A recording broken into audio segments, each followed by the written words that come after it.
Actually, I'm myself as a part of this project.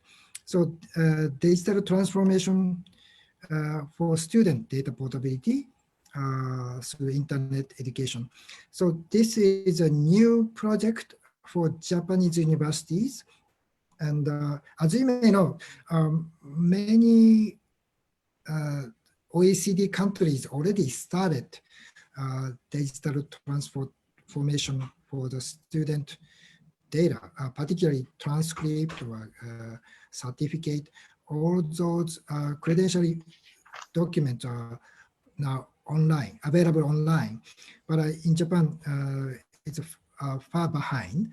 So we started our REXI, our research consortium called REXI, started the project. So now I'd like to ask Mr. Kouichi Nakasaki, who is a principal researcher at the Institute for Future Engineering. And also he is a board member of REXI, same as me. So we work together to create a new platform for the digital transformation for student data. So now I'd like to ask Kouichi Nakasaki to start second panel. Okay. よろしくお願いいたします。Our facilitator is Hiroshi. Yes. Yes. Okay. Welcome to this session titled Digital Transformation for Student Data Portability through Internet of Education. Today we have 4 presenters. Yes, and Jay and Anthony from my course, representing Australian and New Zealand universities, and also Joanne from Canada, representing ARUCC, Association of Registrars of the Universities and Colleges of Canada. And then lastly, my colleague, Kouichi, also talk about Japan's new endeavor to digitalize the student data. Okay, let's start. Okay, so before the 3 regions presentation, I just quickly introduce key concept and background, which are common for all presenters, all 3 regions. Digital transformation for student data portability is essential for student mobility and employment opportunities for every learners, every citizen in the world. And then the digitization of credential plays the core role for it. Internet of education is relatively a new concept that is currently promoted by UNESCO Asia Pacific. It is sort of evolved version of digital credential by expanding the scope of non-traditional learning, such as online and blended learning. And as the objective, that is for supporting lifelong learning and enforcing education sustainability over COVID-19 as a part of SDGs.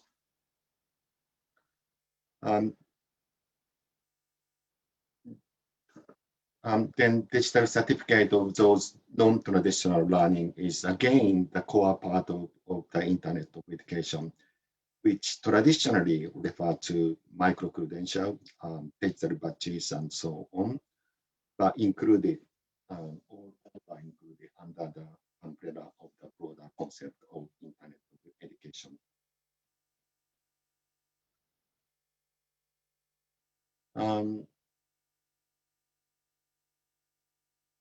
The history of digitizing credential is back to 1970s. The pioneer was North American University, Canadian, and some of American University. At that time, the digitization of credential was deployed by individual university by university. But in 1990s, national networks were formed in various countries, especially China and some European countries are remarkable at that time because all higher education institutions in that countries, each country are integrated into a central digital credential platform for those countries. Then since 2010, international connectivity has been active and various international networks have been formed. In terms of technology, the architectural trend becomes distributed architecture rather than centralized architecture. And then in 2020s, as COVID-19 has transformed access to learning and teaching, digital credential is being evolved to Internet of Education at this stage. All of us, Australia, New Zealand, Canada, and Japan, we collaboratively working along at the various international community for international public benefit for every learners. Today's panel presenters are all from members of Floating and Declaration Network, GDN, which is international ecosystem for making student data portability happen. We also all commit to the Tokyo Convention and the equivalent international treaty in each respective region, which enable every citizen to have the right to have their studies and qualification recognized and assessed fairly and transparently, which we commit to. Also, we are a part of UNESCO Internet of Education Research Group. So let's move to the Australia, New Zealand. Thank you, Coach. Introduction. Well, okay, let's move on to the case of Australia and New Zealand. Okay, Jay and Anthony, please give a presentation. Thanks, Kouichi. Thanks, Hiroshi. Let me just put up some slides to share. Appreciate being invited to this forum. This presentation, just want to spend 10-15 minutes providing you with a bit of background and context of MyEquals, being the Australian New Zealand digital credentials platform. So I thought I'd start with basically providing a simple overview of how MyEquals works. And following that, Anthony will talk a little bit about how MyEquals came about, because we are now well and truly established as a national credentials platform, but it wasn't a trivial exercise to get the whole sector engaged in this initiative. And then after Anthony has provided you with a bit of historic context, I will talk a little bit about the national credentials platform, which is our thinking on how we would evolve MyEquals as the world moves more to a world of lifelong learning. But in terms of the workings of MyEquals, so we've got 47 participating universities who are all integrating into MyEquals and providing documents and XML to the platform. The documents that are being issued are shown there in italics on the left bottom hand side. So at this stage, all universities issue testamers, so certificates, transcripts, and AAX. AAX is an Australian higher education graduation certificate. Statements of attainment is a official record from the vocational providers. In Australia, we've got 5 what we call dual sector universities who teach both higher education and vocational students. Then official letters that some universities and all New Zealand universities have adopted. So for example, official letters of enrollment and completion and the like. And recently we launched the issuing of micro-credentials associated with, or the issuing of badges associated with micro-credentials. The platform underpinning MyEquals is Digitree Core. I understand that that is also the vendor and the platform that was selected in Japan and also in Canada. So the commonality in terms of us collaborating across the 3 geographies is also reflected in the common vendor that we've all chosen. Once universities issue those documents or provision those records onto MyEquals, the student is notified and they can effectively access those records in their learner portal or in their wallet. And they are effectively in control at that point to share those records with third parties for employment or further study purposes as they wish. And those third parties can instantly view and verify those records. So later on, I'll talk a little bit about the levels of adoption that we have, but sort of at a conceptual, at a high level, this is how MyEquals operates. On the one hand, it's very simple, but on the other hand, you know, getting the sector all behind an initiative like this was quite a task that I'd like Anthony to talk about. Anthony was, just as means of introduction, he was involved right from the start in a task force that was established. So he's got a history and background with MyEquals that spans longer than most, and certainly longer than myself. Anthony, can I hand over to you?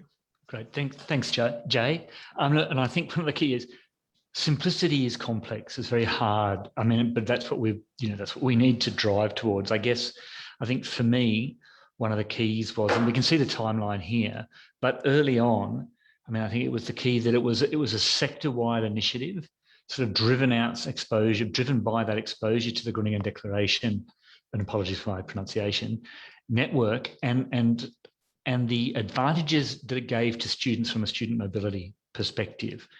But further to that, what the drivers ended up, like the key drivers behind the initial digital student data task force was around, so there was of course the credential portability and student mobility, but there was also quality assurance and protecting the integrity of the credentials, because education is a $4 billion plus industry, higher education in Australia. So as a way to protect the integrity of the credentials of our universities, that was another big driver, as well as productivity and efficiency. So that ability, which comes from both the production side, so it's much cheaper and easier and faster to be able to produce the record digitally. It's also then easier for the student to share. That comes with the portability. But from the consuming side, so I'm in admissions, and so that ability to receive the digital student record from a trusted source is a critical component, because it means that it's more efficient, it's more effective. You can get an outcome to a student much faster.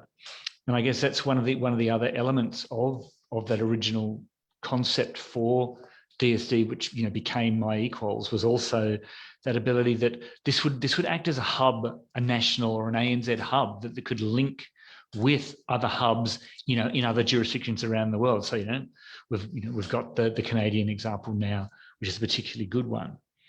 So I think then over time, we sort of started to roll it out. I think one of the key components was maintaining momentum. So always sort of moving forward in the sense, and also being willing to say, okay, well, if not everybody's on board immediately, this group is, so we're going to proceed, and then you can build critical mass over time as well. And so eventually get to the point where it's actually hard not to be involved. And I think, I mean, look, the benefits were self-evident in the terms of those drivers. But as I say, that those keys to get to where we are now, where we are rolled out with the 47 institutions across Australia and New Zealand, was that it was led by the sector. So it came from the universities. It was driven by the universities for the universities. It was also from the beginning a collaborative approach, where whilst certain players did sort of drive it more, and I think that is key. Is you'll need some champions who will maintain that momentum, but it's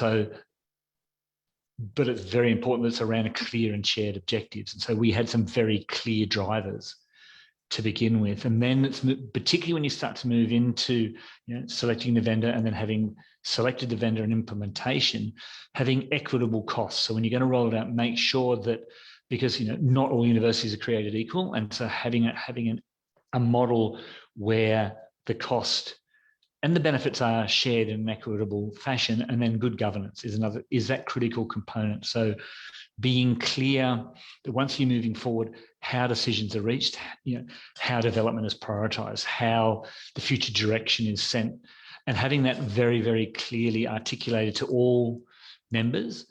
I mean, and I think part of that is also very much about, and then when you're bringing new members on, is about, if you like, those participation requirements. So if you want to join, you need to be able to meet these requirements and commit to these values and approaches to continue to be part of it. But I think I'll hand back to Jay now for some more detail on the governance. Thanks, Anthony. So there's many governance models, I guess, you could put in place, but the key thing that we want to sort of highlight here is that the active involvement of the sector, of the participating universities, and the different portfolios within those universities was absolutely essential for the success of MyEquals. So, for example, on the left-hand side, those stakeholder groups that are listed there, DVCs, corporate and academics, are effectively the COOs and the academic leadership within the universities. Also the leadership from the international offices, the peak bodies being Universities Australia and Universities New Zealand. Then there's a legal community within the sector called SOL, and an IT community called Cordit. And really, I think the key achievement, or the key ingredient of the success of MyEquals, was that all those groups were kept abreast, informed, and consulted with for decision making as required. And a lot of those senior executives also found their way into the actual sort of operational governance of the project. So the steering committee, the project board, or the project group was absolutely essential. So the registrars, or the heads of student administration, who are really the business owners of the platform, or of digital credentials platform, they were really, the true believers, if you like, that were driving this initiative and getting all the universities mobilized to do the work that they needed to undertake. So I just wanted to sort of put this up. As I said, like, there'll be different models that are fit for purpose for different places. But the key takeaway, I think, for Japan, as you're about to embark on a similar initiative, is that you can't sit back and wait for magic to happen and for the vendor to deliver something without having the involvement of and the advocacy of all those different groups across all those different institutions. Just very quickly, so the implementation completed in 2018, December 2018. And here are just some numbers that show the level of adoption since. So I don't want to run through each of those, but other than to highlight the adoption and embracement, if you like, of the MyEquals platform by the education providers, by the learners, and also by the workforce community or receivers at large. So we now have 1.4 million learners who have registered an account. I believe in Australia there's like at any time 1.8 million enrolled students. So, you know, obviously we're getting a big coverage of that student population. And I think most importantly, the records are being shared, you know, worldwide. So Digitry has been tracking this for us. So MyEquals records have now been shared across more than 135 countries. And one of the other lessons learned is that from a sector perspective, a lot of work was put into getting all these, whatever other geographies and players to recognize MyEquals as, you know, as the trusted repository, and records that are received from that repository can be trusted by the receivers. We did do a user satisfaction survey, and as shown on the right-hand side, and 85% of users these are learners, they indicate that to be very satisfied with the MyEquals servers. And you know, really, when you think about it, in this day and age, students are, you know, of a different generation than most of us on this call. They simply expect these things to be available in a digital fashion. So that's where we are today. Now we are thinking about what's next. So we are just about to embark on an initiative with the federal government. So the federal government here has initiated and is funding what they call a national credentials platform. They recognize that the sector had already invested in the establishment of MyEquals, and I guess it's an endorsement of the work that the sector has undertaken, that now the government is seeking for MyEquals to evolve towards this national credentials platform. So what does it involve? Where currently MyEquals supports the learners from the universities, the objective of the NCP is to provide all learners, which are really all Australians and New Zealanders, because New Zealand is part of the MyEquals community, is to provide all citizens with their trusted, comprehensive records of learning for life, as we often call it. So not only their credentials, but the skills that they would have obtained, the capabilities that they bring to study or work, etc. It is to support lifelong learning, so the recognition that learners will increasingly, you know, develop skills and capabilities over their careers, and will need to dip in and out of learning throughout their career.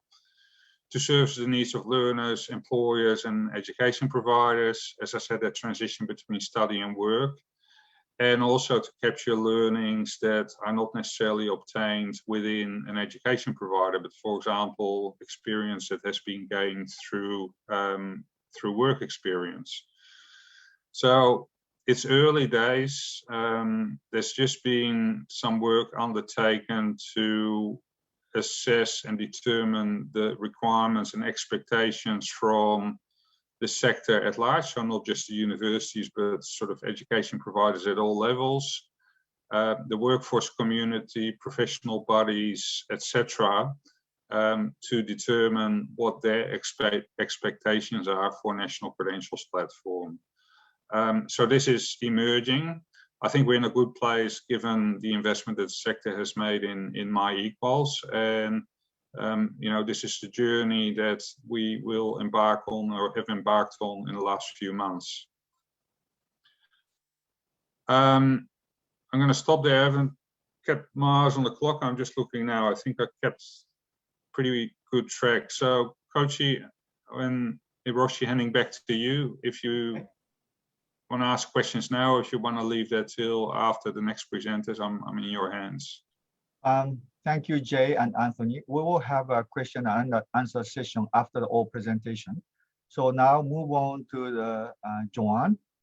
Joanne, thank you for joining us the Sunday night, maybe nearly 11 p.m. in Canada.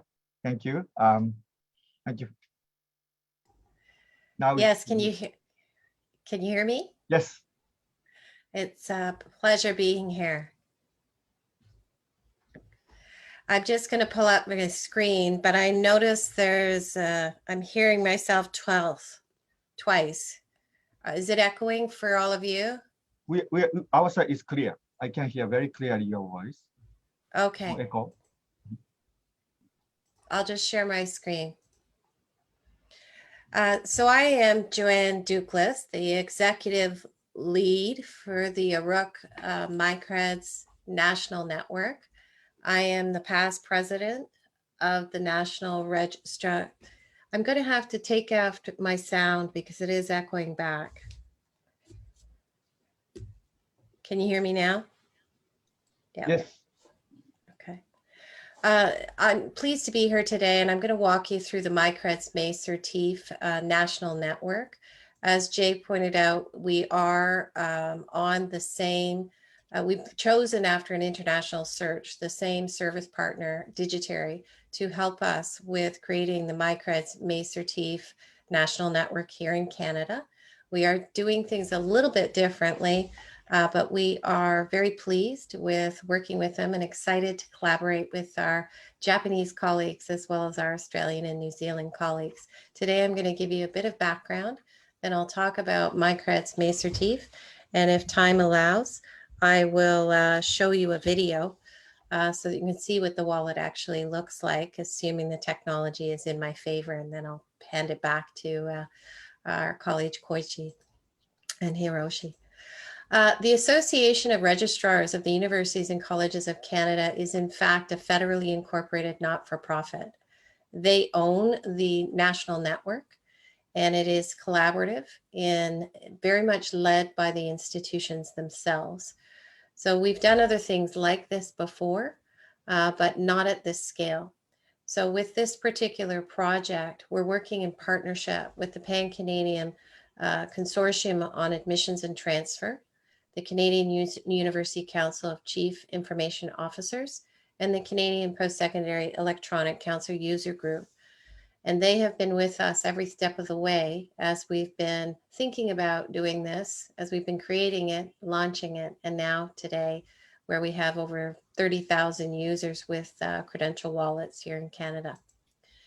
So MyCreds, what is it? There is material that I can share that provides background if there's interest, but essentially it's a 24/7 learner credential wallet, as well as a trusted digital exchange highway for documents, digitized documents and credentials.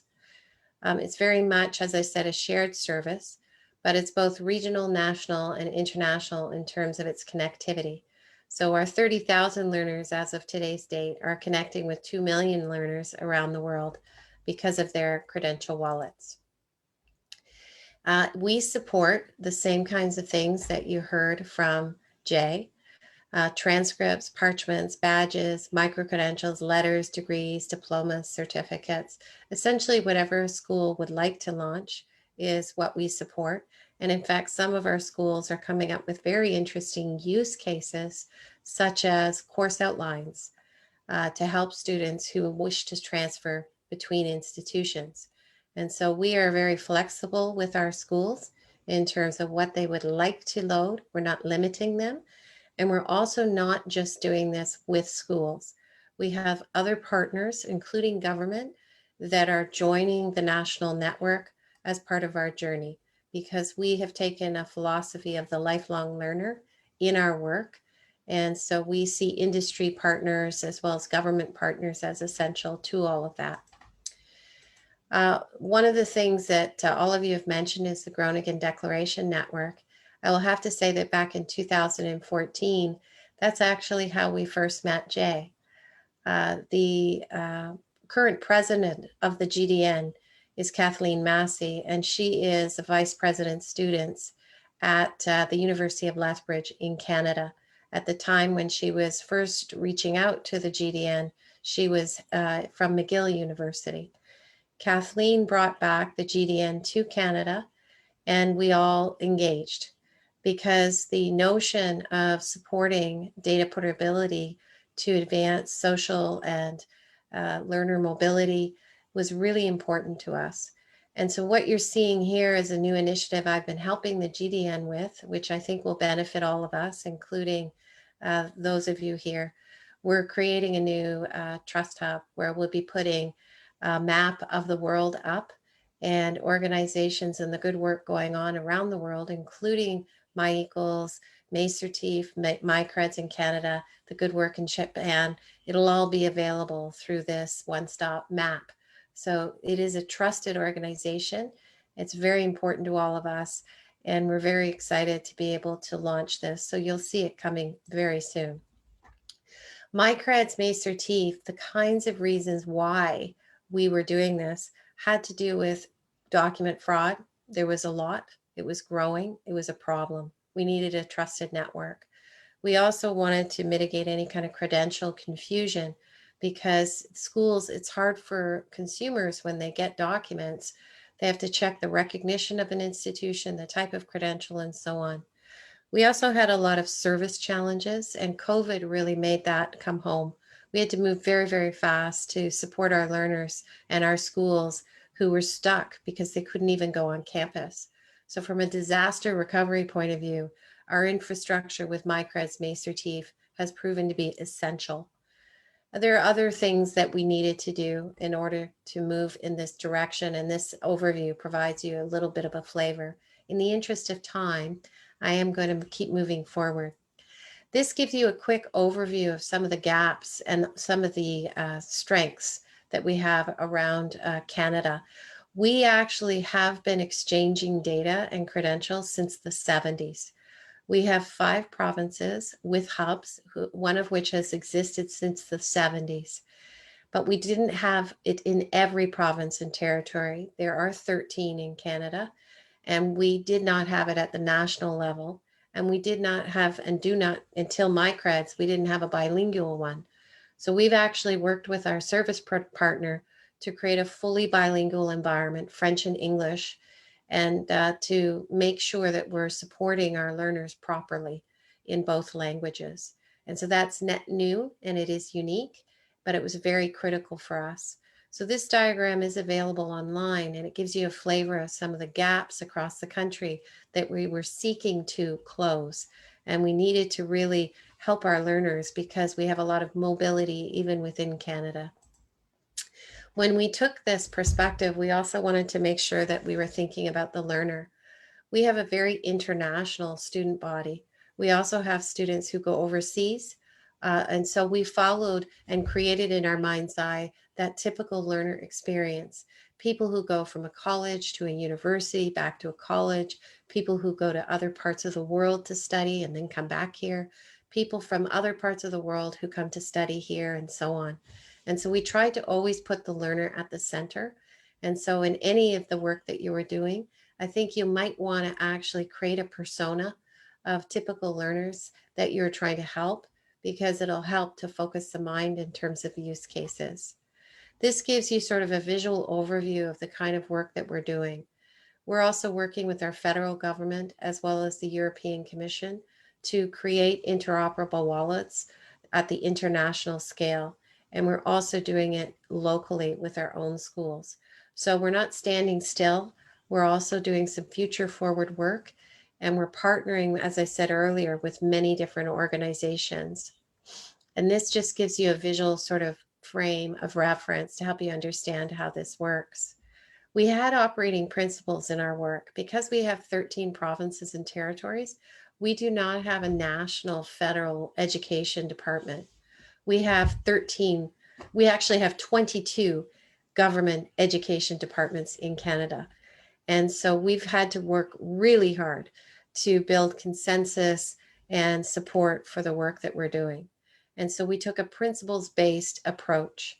And one of the things we had to really respect was the diversity that existed across the country. And they are autonomous as institutions and provinces. And so we couldn't just walk away and do whatever we liked. We had to very much speak to people and build consensus. And it took a long time to build that consensus. But once we had it, we moved very fast. So in December 2019, we put forward our RFP and did an international search. That is where we decided in June of 2020, after a very intensive, difficult, competitive search. We chose Digitary to be our service partner. We had upwards of 30 experts kick the tires and make sure that it was the right people, the right organization, and the right solution. And we are extremely pleased with our choice. We then had to get busy to build the bilingual network. And we did that in 4.5 months. As part of that process, we involved our experts across the country from our higher education institutions to do the vulnerability security testing, to do the functional testing, and so on. And we also involved our learners, because throughout our process, we have engaged our learners in our research. And so we made sure we engaged them in our testing. And in fact, they named MyCreds. It is from them. And even today, we have learners helping us. And if I have time, I'll quickly show you a video that was produced by our learners that shows the wallet. This is our governance without a lot of detail, just a quick overview. As I said, ARUCC is federally incorporated as a not-for-profit in Canada, and so they run it at the top. I was a former president of ARUCC, and I've also been a registrar and an assistant vice president. So about 10 years ago, I decided to go do work at the system level, and ARUCC hired me to help coordinate everything and all the players involved. And so we have many, many different committees. We are agile in our execution, and we work collaboratively with our partner to help, and our partners to help make this happen. So in November 2020, we actually launched with the bilingual MyCreds Masertif, and today we have 5 schools launched.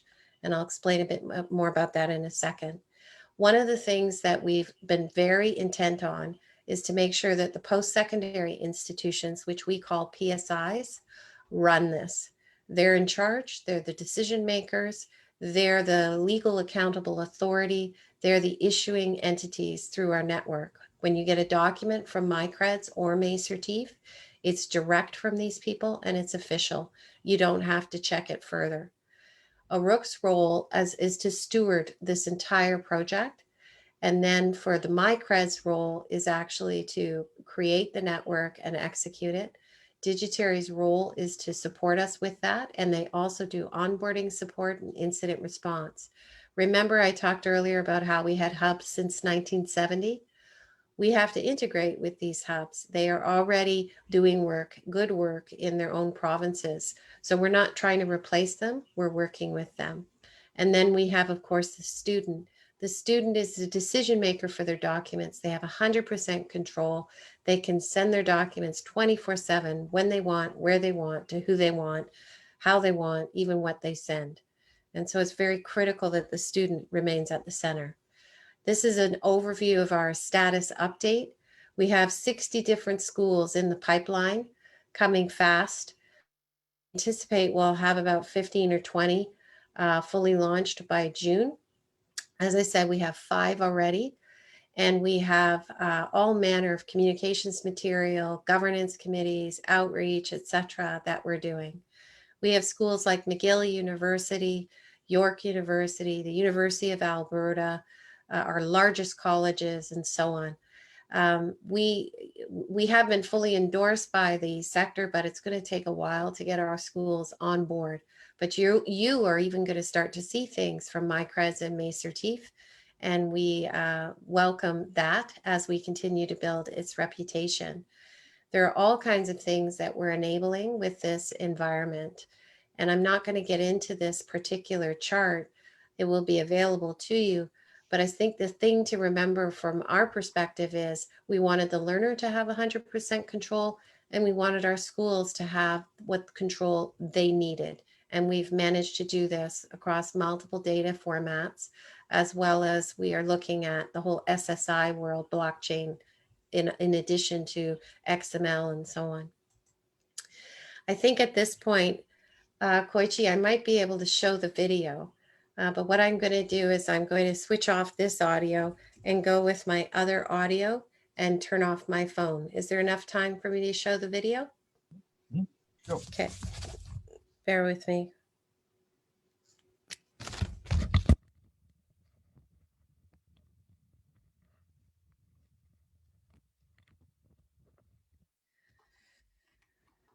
Okay, 1 second.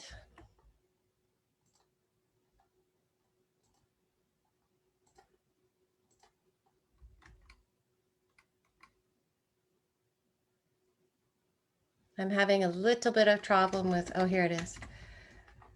Can I just do a sound check, Kouichi? Yes. Can I do a sound check, Kouichi?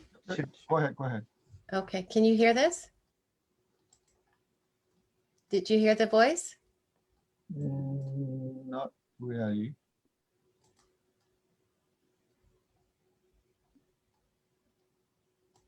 Did you hear the sound? No, No. unfortunately. Okay, so there's something wrong with the audio, and so I can't play the video. However, what I'll do is I'll provide the Now I link. can hear. Now you can hear it? Mhm. Okay, hold on.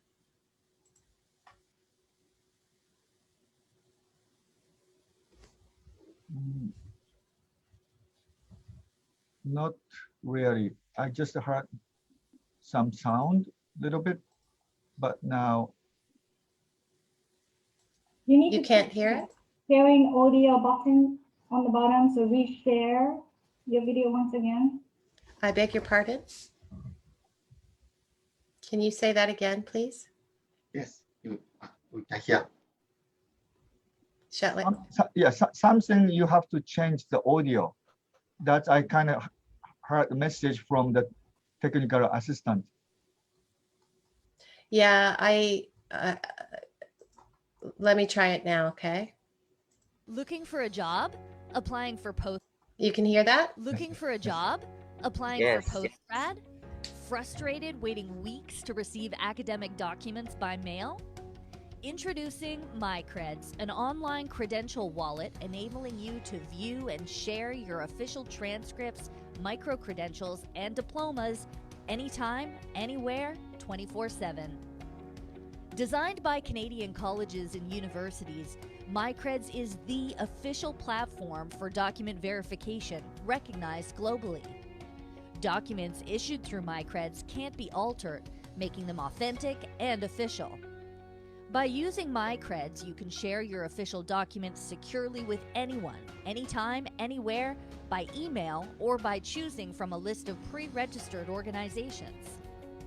Your MyCreds wallet can assist you at all stages of your academic journey.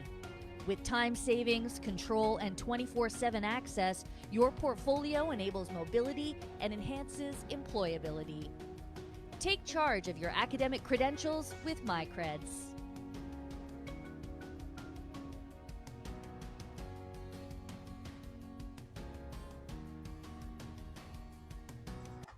So I'll stop there. That was actually created by our students. Wow, So it's wonderful, wonderful. Okay, that's the end of your presentation, Joanne. yes. Thank you very much. Wonderful video. Now, those people who are new to those field maybe understand the good image about digital credential. Thank you very much. Okay, move on to my colleague Kouichi, please.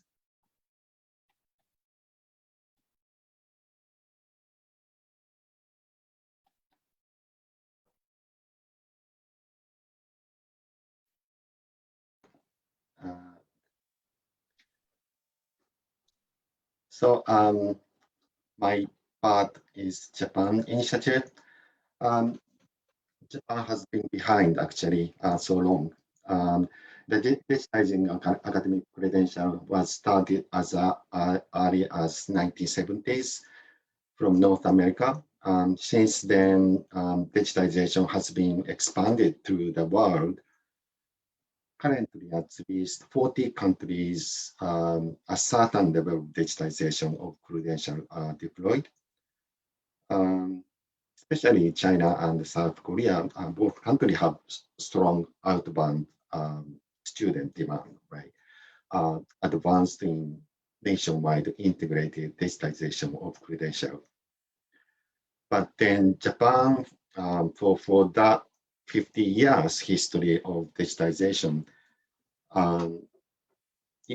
Japan has been completely quiet and almost like isolated and behind the world.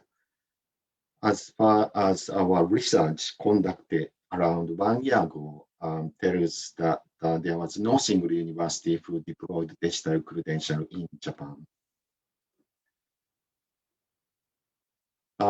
Why was it so? We don't know, of course, but our research find that there was a prominent perception gap between the supply side and demand side, which could indicate a part of the reason. The supply side here means Japanese university, and demand side means Japanese corporate. In supply side of Japanese university, only 11.3% recognize needs of digital credential, and 0% was ready for issuing digital credential 1 year ago. On the other hand, in the demand side of Japanese corporate, nearly 90% recognize the need of digital credential, and also nearly 90% was ready for accepting digital credential. So for that behind the situation or supply demand gap perception situation, 1 year ago, our Japan's research consortium, Hiroshi and myself belong to, International Education Research Consortium, REGISTRARS, we really thought we needed to change behind the isolated situation in Japan for the digitization. So we stood up, took action through implementing digital credential rapidly from bottom-up basis and voluntary basis. For that movement, we cooperate with various international organizations. Jay and Anthony's, we are engaged 1 year ago, and they all helped me a lot. Joanne's organization in Canada also, we will be working with on the same platform. And then digitally is our platform partner, same as Canadian case and Australian, New Zealand case. And then we are also working in the UNESCO Internet Education Research Group. Also, IEEE, I myself is a national director of IEEE, Internet of Education. We are also supported by Toyota Foundation's International Research Grant for developing international employment opportunity. So since then, our journey up to now has been very agile, very fast. We started business and product design in April last year. And then in June last year, we have gone into the development stage based on the business plan. Then we launched digitalization program in September, and then a few universities participated into our friendship consortium. And then now in April, 3 pioneering universities of ICU and SIT and Nanzan University are going live of the digital credential, which should be the first digital credential in higher education in Japan. And then other university, pilot participant university will be coming follow.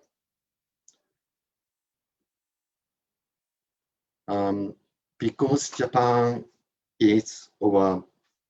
was late comer for this area of digitization, we rather capitalize on the late comer than simply catching up with the rest of the other world. We have deployed the same platform as Australia, New Zealand, Canada, and many other countries actually. Our platform is very international. So the platform is very future oriented and supporting the future of higher education, like international employability. Our platform is designed for designed in the distributed architecture. So and every learner to access learning record anytime, anywhere, and share with anyone. That is that is an excellent feature for the international employment opportunity. We also support lifelong learning. As COVID-19 has transformed access to learning and teaching, the boundaries between traditional education and non-traditional education has been blurred. So as a result, online and blended learning are becoming indispensable part of formal education. So lifelong learning system is crucial for that stage of education, which we support on our platform. We also support education sustainability over COVID-19 situation, working with UNESCO and other international organizations. So that's it for Japan. And since we are our activity initiative is very bottom up, so we are open to any of higher education institution to participate in. So just let's move on for the digitization. Thank you, Kouichi, and thank you for all the presenters. So now we are moving on to a Q&A session. Is there any question? Want to ask some question? Please.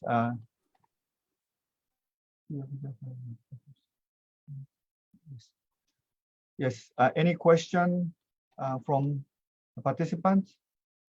We welcome your question. Okay, let me start at the ask some questions. The three presenters, Joanne, and then Anthony and Jay.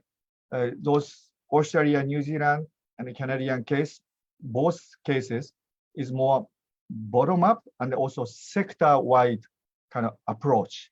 It's not a single institution. Okay, we decided to just digitize our credential, just start issuing.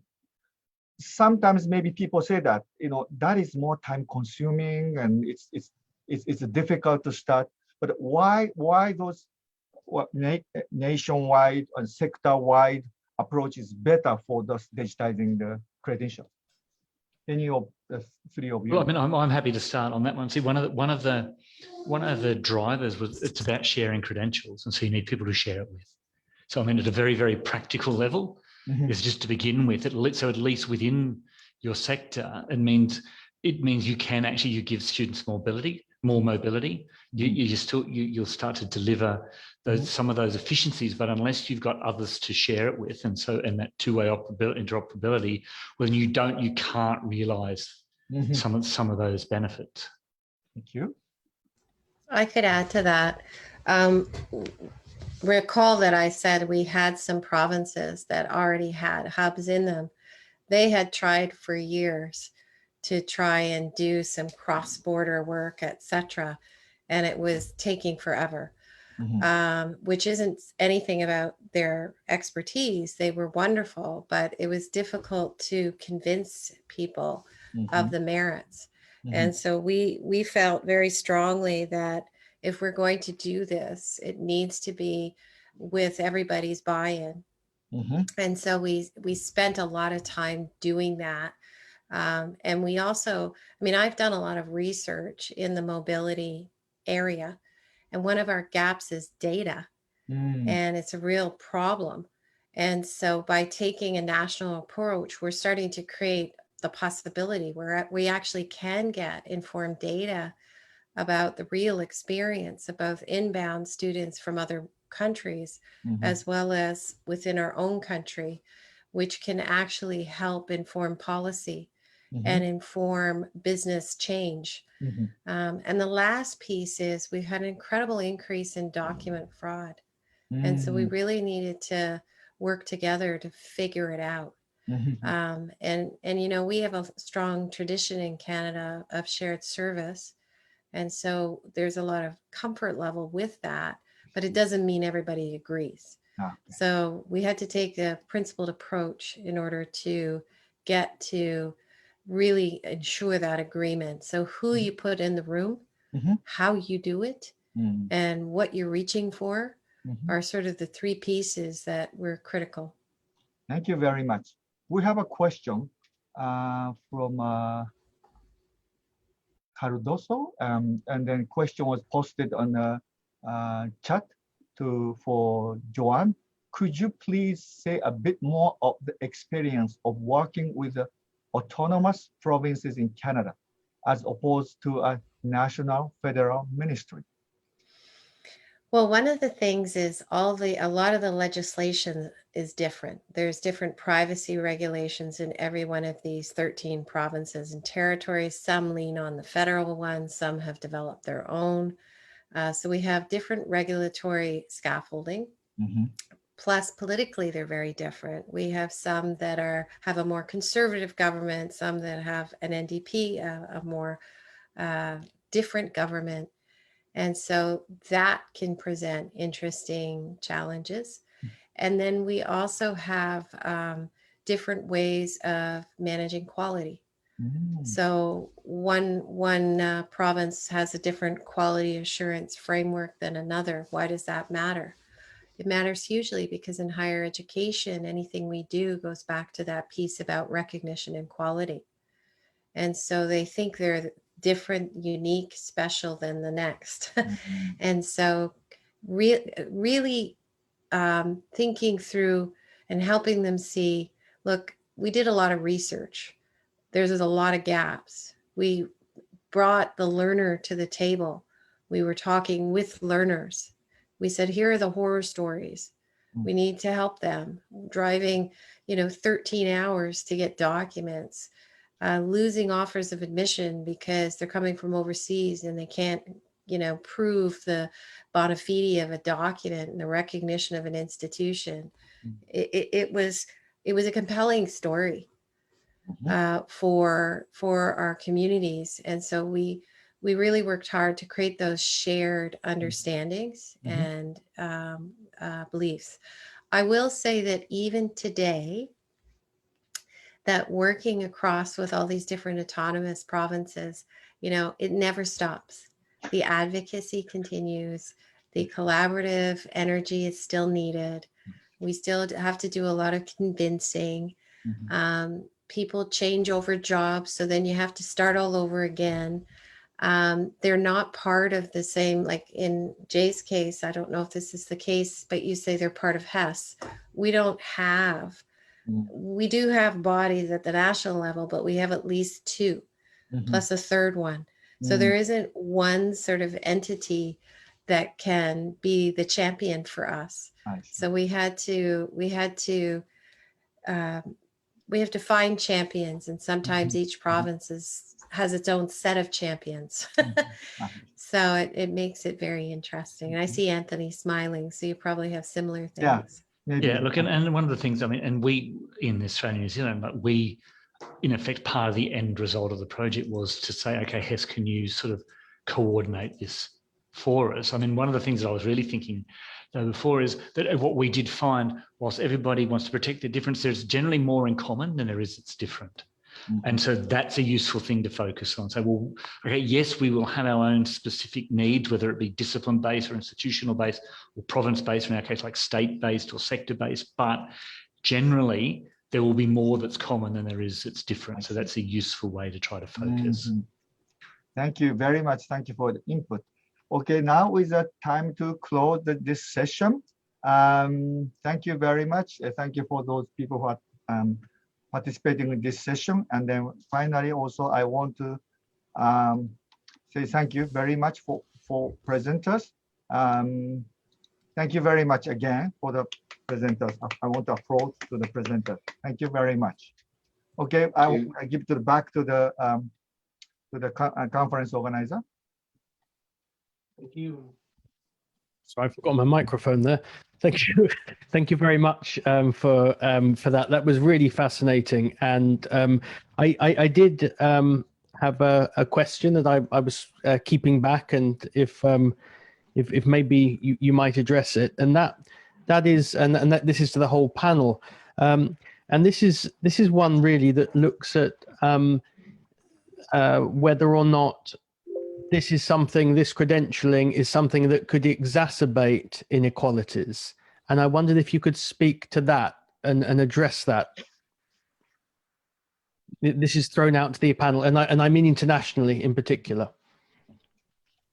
I think that's where bodies, I would say, like the GDN and others can also play a role, because I mean one of the benefits, I mean, I do take your point. You need to get to the point where you can get the digitized record. So I know one of the key things that we're looking at as part of the GDN is looking up, for example, setting up local chapters, looking at ways to avoid barriers to participation, because that was a theme even with the ANZ stuff, because as I said, not all universities are created equal. I was very fortunate. The University of Melbourne, we're at one end of the scale. There are others at different ends of that scale. So I mean, I think this is a tool that can actually break down some of those barriers and make it easy sharing, as long as, but I think a part of it needs to be, well, how can you, when you're rolling it out, reduce those barriers to participation? So how can you make it as easy as possible? And that's where it comes into that idea of, in terms of equitable costing and charging, and maybe reflecting some of those sort of more altruistic drivers into aspects of that as well. I'll just, I would just add to Anthony's comment. We've put a lot of thought even into onboarding. So we have 3 different club classes of onboarding. We have light, managed standard, managed custom. We have a real intent in all of our committees to make sure that diversity across the dimensions is represented. So small schools versus large schools, linguistically French-only schools to fully English-only schools to bilingual schools, universities, polytechnics, colleges. It's baked into, the principle of diversity is baked into all our work. The other thing is we work really hard to make sure that we're thinking of the learner. Well, the learner doesn't care that you're like this university versus that. They're trying to build a life. And so that kind of focuses the mind as well when you're thinking about who to partner with, because we're not just partnering with schools, because we have a lot of haves and have-nots. The other thing we're doing is negotiating with governments to see if they can help fund, if not us, then the schools, to help level up everybody, because it is a principle of ARUCC. Okay, well, thank you very much, and I'm sure that's something that we may take into the discussion and networking, which we'll do in about 10 minutes. I'd like to thank Professor Hiroshi for his excellent moderating of that, and for bringing us in on time, which is always a pleasure when you're organising lots of conferences. And I'd also like to thank all the other presenters, to Anthony, to Jay, to Joanne, and to Kouichi for their contributions here. Again, I'm sorry that we're not in the same place, but if we were in the same place, then maybe this wouldn't be possible. Who knows? So thank you very much. Thank you for giving your time, and I look forward to collaborating with you in the future. Thank you. Thank you. Bye. Bye. Okay, for the rest of you, we'll be back in about 10 minutes time at 12:35 locally here in Japan for a discussion and networking session of some of the things you've seen in the presentations this morning and things that you may wish to bring up. And I'll be about for that and looking forward to seeing you in a few minutes.